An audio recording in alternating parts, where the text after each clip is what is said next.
Salom aziz do'stlar, qadrli tomoshabinlar.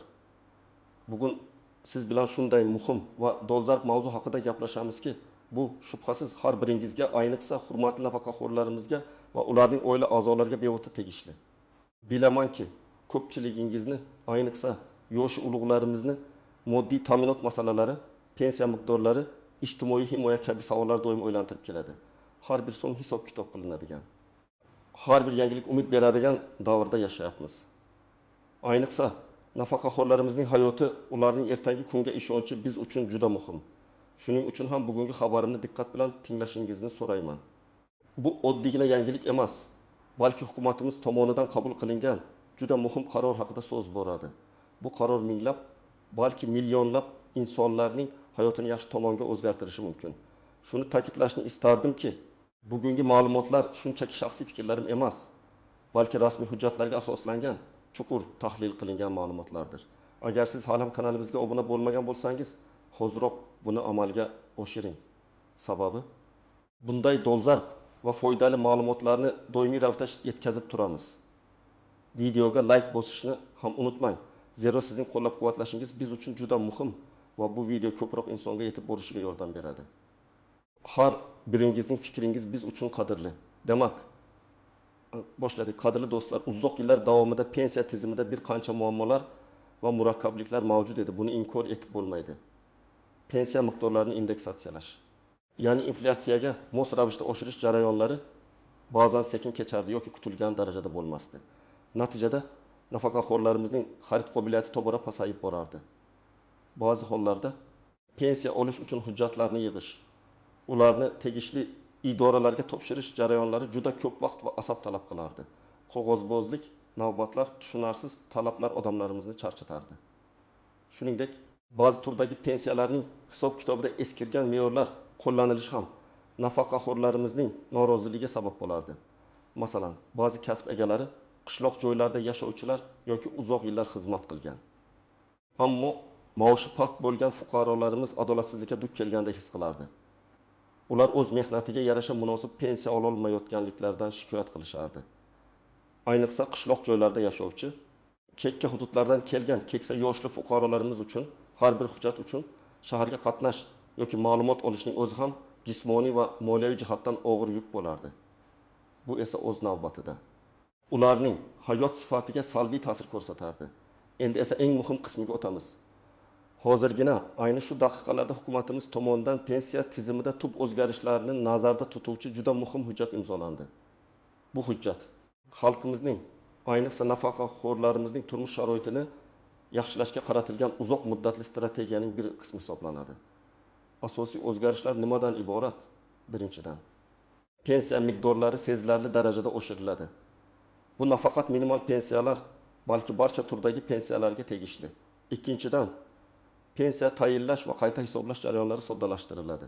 Endi qog'ozbozlik kamayadi. Elektron tizimlar keng joriy etiladi. Uchinchidan, ba'zi cheklovlar va byurokratik qo'llar butunlay olib tashlanadi. Bu o'zgarishlar nafaqat pensiya miqdorini oshiradi, balki pensiya tizimining adolatli va shaffof ishlashini ham ta'minlaydi. Hukumat bu qarorni qabul qilishdan avval jamiyatdagi mavjud ehtiyojlarni, inflyatsiya darajasini, aholining xarid qobiliyatini va nafaqaxo'rlarimizning takliflarini chuqur o'rgangan. Bu o'zgarishlar orqali nafaqaxo'rlarimizning ijtimoiy himoyasini kuchaytirish, ularning munosib keksalik gashtini surishlarini ta'minlash maqsad qilingan. Aziz tomoshabinlar, endi ushbu yangiliklarning har bir jihatini batafsil tahlil qilamiz, toki sizda hech qanday savol qolmasin. Avvalo, nimani bilishingiz kerak? Ushbu yangi hujjatga ko'ra pensiya miqdorlari joriy yilning iyulidan boshlab o'rtacha 2% ga oshiriladi. Bu ko'rsatkich faqatgina o'rtacha hisoblanib, ba'zi toifadagi nafaqaxo'rlar uchun yanada yuqoriroq bo'lishi mumkin.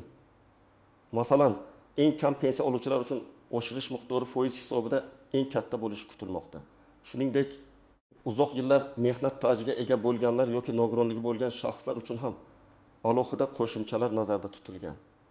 Bu degani, endi sizning pensiyangiz avtomatik ravishda qayta hisoblanadi va siz hech qanday hujjat yig'ib yurishingiz shart emas. Pensiya jamg'armasi ushbu hisob-kitoblarni o'zlari amalga oshiradilar va yangi miqdordagi pensiyalar belgilangan sanadan boshlab sizning hisob raqamingizga o'tkaziladi.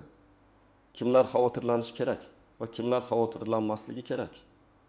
Xavotirlanish kerak bo'lganlar aslida xavotirlanish emas, balki faol bo'lish kerak bo'lganlar desak to'g'riroq bo'ladi. Agar sizda so'nggi yillarda ish staji bilan bog'liq aniqlanmagan ma'lumotlar bo'lsa yoki ba'zi hujjatlaringizda nomuvofiqliklar mavjud bo'lsa, siz pensiya jamg'armasiga murojaat qilishingiz va ma'lumotlaringizni aniqlashtirishingiz kerak bo'lishi mumkin ba'zi hollarda. Agar siz qo'shimcha imtiyozlarga ega bo'lish huquqiga ega bo'lsangiz, masalan yangi turdagi nogironlik guruhi belgilangan bo'lsa yoki oila a'zolaringiz soni o'zgargan bo'lsa, siz ham pensiya jamg'armasiga murojaat qilishingiz kerak bo'ladi. Aks holda siz bu qo'shimcha imtiyozlardan bexabar qolishingiz mumkin. Xavotirlanmaslik kerak bo'lganlar, bu pensiya hujjatlari to'liq tartibda bo'lgan. Pensiyasi belgilangan tartibda to'lanib kelayotgan, hech qanday o'zgarishlarsiz yashayotgan fuqarolarimizdir. Sizning pensiyangiz avtomatik tarzda qayta hisoblandi va siz hech qanday ortiqcha harakat qilishingiz shart emas. Keling, bir nechta real hayotiy misollarni ko'rib chiqaylik, toki vaziyatni yanada aniqroq tasavvur qila olasiz. Misol 1. Opa Gulchehra. 75 yoshli Gulchehra opa qishloqda yolg'iz yashaydi. Uning pensiyasi har oyda 800 ming so'm edi. Bu pensiya miqdori kommunal to'lovlar, dorilar va eng zarur oziq-ovqat mahsulotlari uchun zo'rg'a yetardi. Uzoq yillar kolxozda oddiy ishchi bo'lib ishlaganligi sababli uning rasmiy maoshi past bo'lgan va shunga yarasha pensiya olardi. Yangi qonun kuchga kirgach, Gulchehra opaning pensiyasi avtomatik tarzda qayta hisoblandi va endi u 950 million so'm miqdorida pensiya oladi. Bu degani uning daromadi 120 ming so'mga oshdi. Natijada Gulchehra opa endi o'zi istagan dorilarni bemalol sotib olishi, haftasiga bir marta go'sht iste'mol qilishi yoki hattoki nabiralariga kichik sovg'alar olishi mumkin. Bu uning hayotiga sezilarli yengillik olib keladi. U endi do'konlarda narxlarni har bir tiyinigacha hisoblamasdan biroz erkinroq xarid qila oladi. Bu uning keksaygan chog'ida ko'rsatilgan haqiqiy g'amxo'rlik namunasidir. Misol 2. Domla Odil, 68 yoshli Odil aka qariyb 1 yil maktabda fizika o'qituvchisi bo'lib ishlagan. Shundan 15 yil qishloq maktablarida o'tgan. Uning pensiyasi 1 million 500 million so'm edi. Odil aka ko'p mehnat qilganiga qaramay, maoshlar ilgari past bo'lgani sababli pensiyasi ham u qadar yuqori emasdi. U shahar markazidan uzoqroqda joylashgan mahallada yashaydi. Yangi farmonda uzoq muddatli mehnat staji uchun qo'shimcha koeffitsiyentlar qo'llanildi. Shu sababli Odil akaning pensiyasi 1 million 720 ming so'mga oshirildi. Bu 220 ming so'm uning uchun katta yordam bo'ladi. Odil aka endi o'yiga bir marta shahar markaziga borib kinoteatr yoki teatrga borishi, yangi kitoblar sotib olishi yoki farzandlariga moddiy yordam berishi mumkin. Eng muhimi, uning uzoq yillik fidokorona mehnatining qadri e'tirof etilganidan xursand bo'ladi. Ilgari o'zining shaxsiy mashinasini ta'mirlash uchun ham pul yig'ishga majbur bo'lgan bo'lsa, endi bu masalada ancha yengillik sezadi. Misol uchun, bobo Sayfullo, takkamin yoshli Sayfullo bobo uzoq tog'li hududdagi qishloqda yashaydi. Uning nogironligi bor va harakatlanishda qiynaladi. Ilgari uning pensiyasiga oid har qanday masalada shahardagi pensiya jamg'armasiga borish kerak bo'lardi. Bu esa uning sog'lig'i va mablag'iga katta zarar yetkazardi. Uning pensiyasi 900 ming so'm edi. Yangi qarorga ko'ra, nogironligi bo'lgan shaxslar uchun pensiya miqdorlari oshirildi va eng muhimi, barcha murojaatlar endi elektron shaklda yoki uyga xizmat ko'rsatish orqali amalga oshirilishi mumkinligi belgilandi. Sayfullo boboning pensiyasi ham 1 ming so'mga ko'tarildi. Endi u nafaqat ko'proq pul oladi, balki pensiya bilan bog'liq masalalarni hal qilish uchun shaharga borib qiynalish shart emas. Mahalladagi faollar yoki uning farzandlari My Bonkagufus portali orqali unga yordam berishlari mumkin. Bu uning yashash sharoitini sezilarli darajada yaxshilaydi va unga tinch, xotirjam keksalikni ta'minlaydi. Uning endi ovqatlanishi to'liqroq, o'zi istagan oziq-ovqatlarni sotib olish imkoniyatiga ega bo'ldi. Hatto qishloq do'konida yangi kelgan mahsulotlardan ham tatib ko'rishga imkoni bor. Bu misollar qanday qilib yangi hukumat qarori minglab oilalarning hayotiga ijobiy ta'sir ko'rsatishini aniq ko'rsatib turibdi. Bu shunchaki raqamlar emas, balki odamlarning hayotidagi real o'zgarishlar, ularning farovonligi va ertangi kunga bo'lgan ishonchidir. Har qanday yangilikda bo'lgani kabi, bu yangi hujjatda ham ba'zi istisnolar, e'tibor berish lozim bo'lgan jihatlar va kutilmagan nuanslar mavjud. Ularni bilish sizni kelajakdagi noxush vaziyatlardan himoya qiladi. Istisnolar, aksariyat nafaqaxo'rlar ushbu o'zgarishlardan foyda ko'rishadi. Ammo ba'zi istisnolar ham mavjud. Masalan, agar siz chet elda doimiy yashash uchun ketgan bo'lsangiz va O'zbekiston fuqaroligidan chiqqan bo'lsangiz, pensiya to'lovlari sizga nisbatan boshqa qoidalar asosida amalga oshirilishi mumkin. Yoki agar sizning pensiya tayinlashga asos bo'lgan hujjatlaringizda jiddiy kamchiliklar mavjud bo'lsa, avval bu muammolarni bartaraf etishingiz talab qilinishi mumkin. Shuningdek, ba'zi maxsus pensiya turlari, masalan, harbiy yoki huquq tartibot organlarining pensiyalari o'zining alohida qonunchilik hujjatlari bilan tartibga solinadi va ular uchun oshirish miqdorlari boshqacha bo'lishi mumkin. Bu degani, ushbu yangi qaror umumiy pensiya tizimiga qaratilgan bo'lib, har bir alohida holatni to'liq qamrab olmasligi mumkin. Shuning uchun agar siz shunday maxsus toifaga kirsangiz, o'zingizning tegishli idorangizga murojaat qilib, aniqlik kiritishingiz maqsadga muvofiqdir. E'tibor berish lozim bo'lgan holatlar. Pitfalls. Bir firibgarlar har qanday yaxshi yangilik firibgarlar uchun ham imkoniyat yaratadi. Sizga go'yoki pensiya jamg'armasi xodimi nomidan qo'ng'iroq qilib, pensiyangizni oshirish uchun karta raqamingiz, PIN kodingiz yoki boshqa shaxsiy ma'lumotlaringizni so'rashlari mumkin. Hech qachon bunday ma'lumotlarni hech kimga bermang. Rasmiy idoralar sizdan hech qachon bunday ma'lumotlarni telefon orqali so'ramaydilar. Barcha o'zgarishlar avtomatik tarzda amalga oshiriladi agar shaxsiy ishtirok talab qilinsa. Sizga rasmiy xabar yuboriladi va siz shaxsan pensiya jamg'armasiga borishingiz talab etiladi. Shuning uchun hushyor bo'ling. 2. Kechikishlar. Garchi hukumat pensiyalarini belgilangan muddatda to'lashga intilsa-da, ba'zida texnik sabablar yoki tizimdagi uzilishlar tufayli biroz kechikishlar bo'lishi mumkin. Agar sizning pensiya to'lovingiz odatdagidan kechiksa, darhol xavotirga tushmang. Biroz kuting va agar kechikish davom etsa, pensiya jamg'armasining ishonch telefoniga murojaat qiling. Ularning ishontirishicha bunday holatlar kamdan kam uchraydi.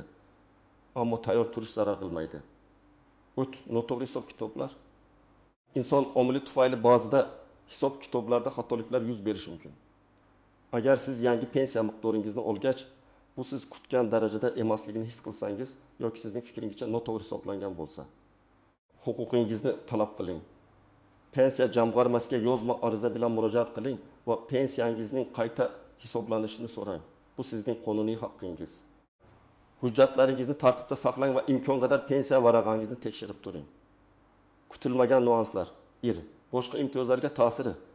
Pensiya miqdorining oshishi siz ulardan boshqa ijtimoiy imtiyozlarga, masalan, uy-joy kommunal xizmatlari uchun subsidiyalar yoki bepul dori-darmonlar kabi yordamlarga ta'sir qilishi mumkinmi?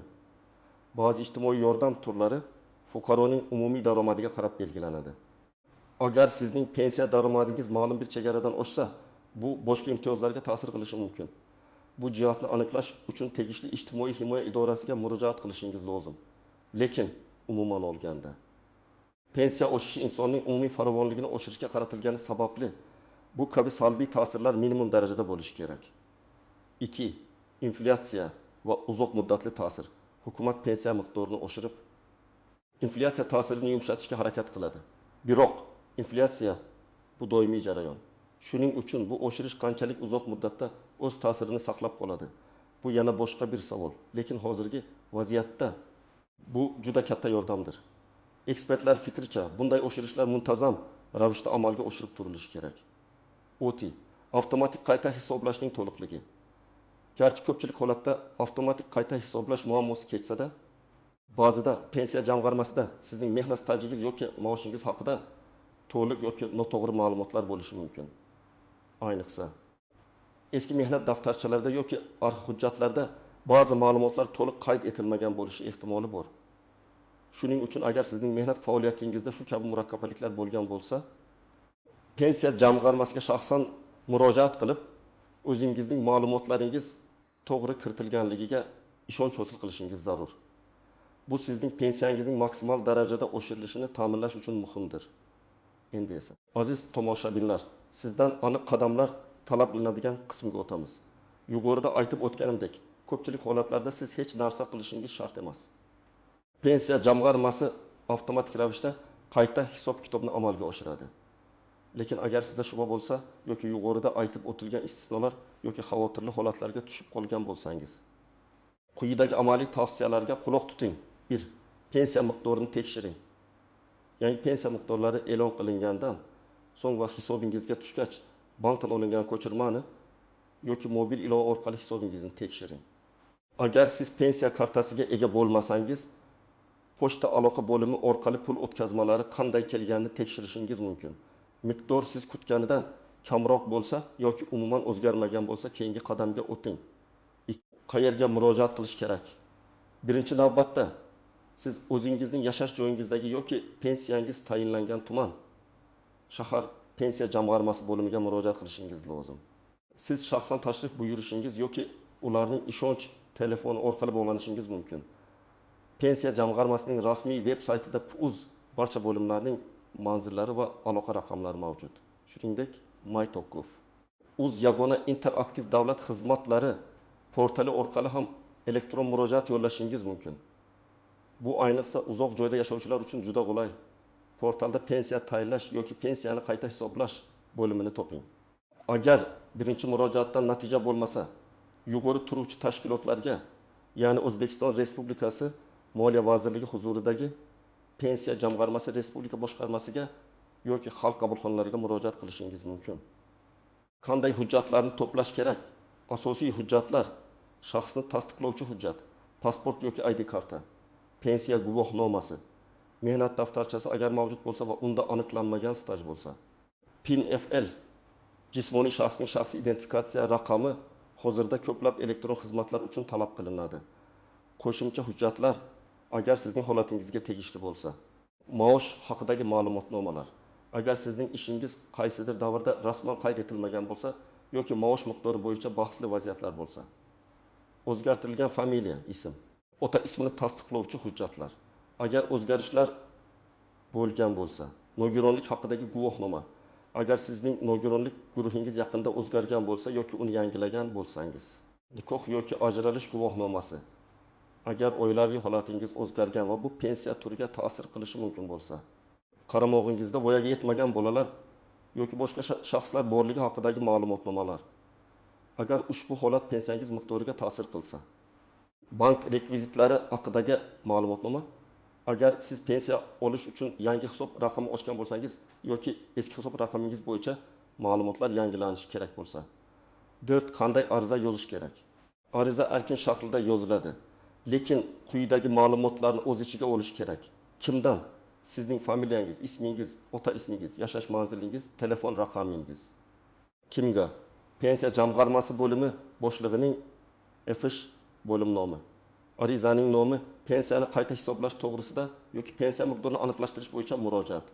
Murojaatning mohiyati: O'zbekiston Respublikasi hukumatining yangilik chiqarilgan hujjat sanasi va raqamini kiriting qaroriga asosan pensiyamni qayta hisoblashni yoki uning miqdorini aniqlashtirishni so'rayman deb yozishingiz mumkin.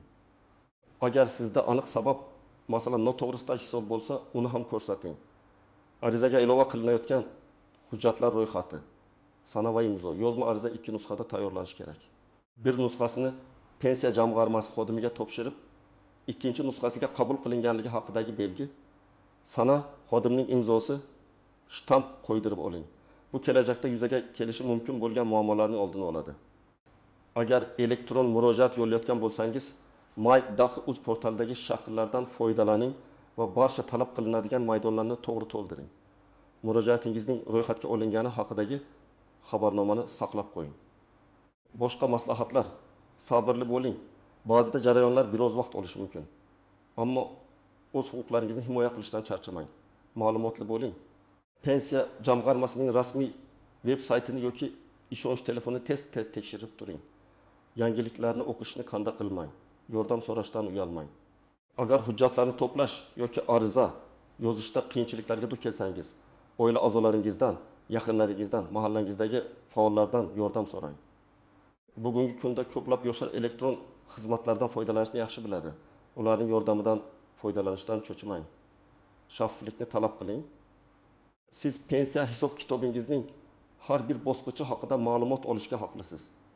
Agar sizga biron bir jihat tushunarsiz bo'lsa, tushuntirish berishlarini talab qiling.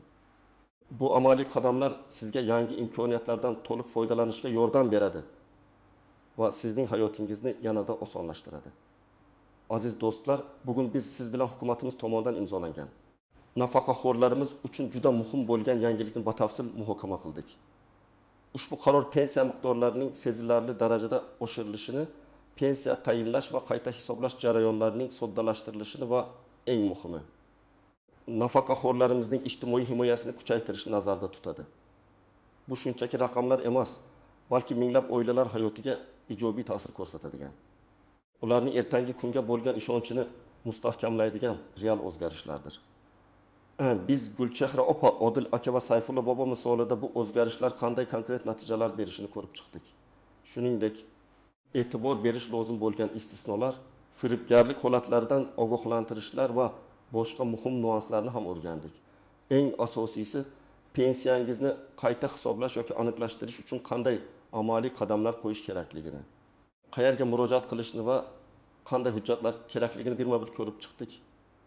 Unutmang, bu sizning haqqingiz va siz o'z huquqlaringizni bilishingiz va ulardan foydalana olishingiz shart. Har biringizning munosib keksalik gashtini surishingiz uchun hukumatimiz tomonidan qilinayotgan bu g'amxo'rlikdan to'liq foydalaning. Ushbu video siz uchun foydali bo'lganiga umid qilaman. O'z fikrlaringizni, savollaringizni yoki ehtimol o'zingiz duch kelgan vaziyatlar haqida izohlarda yozib qoldiring. Bu boshqa tomoshabinlarimiz uchun ham juda foydali bo'lishi mumkin. Videoga like bosishni unutmang va agar hali obuna bo'lmagan bo'lsangiz, kanalimizga obuna bo'ling. Chunki biz doimiy ravishda siz uchun eng muhim va dolzarb ma'lumotlarni yetkazib beramiz. Keyingi videolarimizda ko'rishguncha o'zingizni ehtiyot qiling va sog' bo'ling.